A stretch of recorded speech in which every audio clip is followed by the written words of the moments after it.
Friends, April 22, 2025 Jammu Kashmir Anantnag జిల్లా పెహల్గాం సమీపంలోని బైసరన్లో Pakistan terrorist మన హిందూ పర్యాటకుల బృందంపై కాల్పులు జరపగా 28 మంది మరణించడం, ఇంకా 20 మందికి పైగా గాయపడటం మనకు తెలిసిందే. ఆ తీవ్రవాద చర్య అనంతరం భారత్లో తీవ్ర నిరసన జ్వాలలు, అదేవిధంగా దాయాది దేశమైన పాకిస్తాన్ యొక్క కౌంటర్ స్టేట్మెంట్స్ మనము చూస్తూనే ఉన్నాం.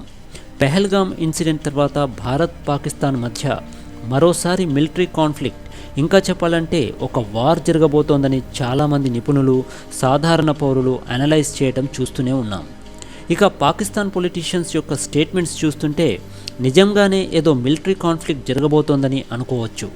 అయితే యుద్ధమే గనక జరిగితే తాము యుద్ధాన్ని సమర్థవంతంగా ఎదుర్కొంటామని, తమ వద్ద న్యూక్లియర్ వెపన్స్ ఉన్నాయని పాకిస్తాన్ మేకపోతు గాంభీర్యాన్ని ప్రదర్శిస్తోంది.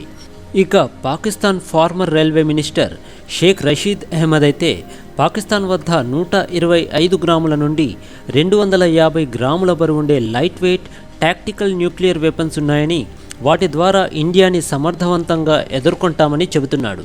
అయితే ఒక న్యూక్లియర్ బాంబ్ కేవలం 250 గ్రాములుంటుందా? అది ఎంత శక్తివంతమైంది?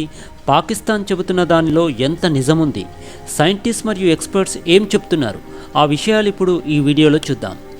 ఫ్రెండ్స్, నిజానికి ఒక functional nuclear device nuclear reflector ద్వారా న్యూక్లియర్ ఫ్యూజన్ని సృష్టించాలి అంటే కావాల్సిన ఫిజైల్ మెటీరియల్ 5 kg ప్లూటోనియం 239 లేదా 15 kg యురేనియం 235 కలిగి ఉండాలి. న్యూక్లియర్ ఎక్స్ప్లోజన్ జరగాలంటే కనీసం ఇంత మాస్ ఖచ్చితంగా ఉండి తీరాల్సిందే. ఒకవేళ ఈ పరిమాణాన్ని కేవలం 100 గ్రాముల్లోకి తగ్గిస్తే ఆ న్యూక్లియర్ బాంబ్ యొక్క పేలుడు ప్రభావం ఏమీ ఉండదు. ఇంతేకాకుండా ఒక న్యూక్లియర్ బాంబులో కేవలం ఫిజైల్ మెటీరియలే కాకుండా బాంబ్ కేసింగ్, డెటోనేటర్స్ మరియు సేఫ్టీ మెకానిజమ్స్ కూడా యాడ్ అయి ఉంటాయి. ఇవన్నీ కలుపుకుంటే పాకిస్తాన్ క్లెయిమ్ చేస్తున్నట్లుగా ఏ న్యూక్లియర్ బాంబు కూడా గ్రాముల్లో ఉండదు. ఎక్స్పర్ట్స్ చెబుతున్న దాని ప్రకారం ఒక న్యూక్లియర్ వెపన్ తక్కువలో తక్కువగా 10 నుండి 15 కిలోగ్రాముల బరువు ఉంటుంది. ఒకవేళ ఇంతకంటే తగ్గినట్లయితే ఆ వెపన్ యొక్క ప్రభావం ఏమాత్రం ఉండదు. ఫ్రెండ్స్, ప్రపంచంలో స్మాలెస్ట్ లో వెయిట్ న్యూక్లియర్ బాంబ్ ఏదైనా ఉందా అంటే అమెరికా యొక్క W54 న్యూక్లియర్ బాంబ్ అని చెప్పవచ్చు. ఇది కేవలం 1 అడుగు పొడవు, 1 అడుగు వెడల్పుతో 23 కిలోల బరువు కలిగి ఉంటుంది.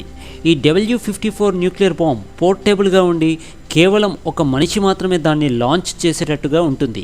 అయితే ఈ న్యూక్లియర్ బాంబ్ అంత కాంపాక్ట్గా ఉన్నప్పటికీ న్యూక్లియర్ ఫిజిక్స్ యొక్క అన్ని లాస్ని పాటిస్తూ న్యూక్లియర్ ఎక్స్ప్లోజన్కి కావాల్సిన ఫిజైల్ మెటీరియల్ కలిగి ఉంటుంది.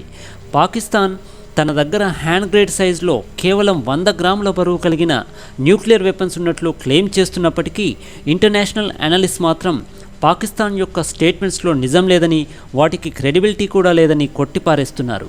అంత తక్కువ పరిమాణంలో న్యూక్లియర్ వెపన్స్ ఉండే ఆస్కారమే లేదని చెబుతున్నారు. ఇక అమెరికా వద్ద అతి చిన్న న్యూక్లియర్ వెపన్ W54 ఉంటే రష్యా వద్ద ఉన్న అతిపెద్ద న్యూక్లియర్ వెపన్ జార్ బొంబా. ఈ జార్ బొంబాలో 50 మెగాటన్ల TNT ఎక్స్ప్లోజివ్స్ ఉంటాయి. ఇది హీరోషిమాపై అమెరికా వేసినటువంటి న్యూక్లియర్ బాంబుకి 3800 రేట్ల పవర్ఫుల్. 1945లో హీరోషిమా అటాక్లో 140,000 మంది చనిపోయిన విషయం తెలిసిందే. హీరోషిమాపై వేసిన బాంబు యొక్క పేరు లిటిల్ బాయ్. అది అప్రాక్సిమేట్గా 4,400 కిలోగ్రాముల బరువు కలిగి ఉంటుంది. హీరోషిమా మరియు నాగాసాకిపై ప్రయోగించిన న్యూక్లియర్ బాంబ్స్ చాలా హెవీ బాంబ్స్. వాటి ప్రభావం ఏపాటిదో ఇప్పటికీ అక్కడ జనరేట్ అవుతున్న న్యూక్లియర్ రేడియేషన్ని చూస్తే అర్థమవుతుంది.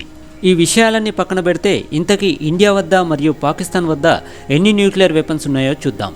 2025 నాటికి ఫెడరేషన్ ఆఫ్ అమెరికన్ సైంటిస్ట్ యొక్క అసెస్మెంట్ ప్రకారం ఇండియా వద్ద కనీసం 180 న్యూక్లియర్ వార్ హెడ్స్ ఉంటే పాకిస్తాన్ వద్ద 172 న్యూక్లియర్ వెపన్స్ ఉన్నాయి. ఇండియా తన వద్ద అంత గొప్ప న్యూక్లియర్ సామర్థ్యం ఉన్నప్పటికీ నో ఫస్ట్ యూజ్ అనే సిద్ధాంతాన్ని పాటిస్తుంది. అదే పాకిస్తాన్ మాత్రం పదే పదే తమ వద్ద న్యూక్లియర్ వెపన్స్ ఉన్నాయని, మిలిటరీ కాన్ఫ్లిక్ట్ అరైజ్ అయితే మేము న్యూక్లియర్ వెపన్స్ని ఉపయోగిస్తామని రెచ్చగొడుతోంది. అయితే దీనికి ఒక కారణం లేకపోలేదు. ఒకవేళ ఇండియా పాకిస్తాన్ మధ్య యుద్ధమే వస్తే ఇండియాని ఎదుర్కొనే శక్తి పాకిస్తాన్కి ఏమాత్రం లేదు. ఇండియా యొక్క మిలిటరీ పవర్ పాకిస్తాన్కి తెలుసు గనక అది ఇండియాని కౌంటర్ అటాక్ చేయడానికి మాత్రమే ఈ 150-250 గ్రాముల న్యూక్లియర్ బాంబ్స్ తమ వద్ద ఉన్నాయని ప్రకటించుకుంటుంది. సో ఫ్రెండ్స్, చూసారు కదా పాకిస్తాన్ యొక్క 250 గ్రాముల న్యూక్లియర్ బాంబ్స్ యొక్క అసలైన కథ. ఈ వీడియో నచ్చితే లైక్ చేయండి, షేర్ చేయండి. మరో ఇంట్రెస్టింగ్ వీడియోతో మళ్ళీ కలుద్దాం. అంతవరకు బాయ్.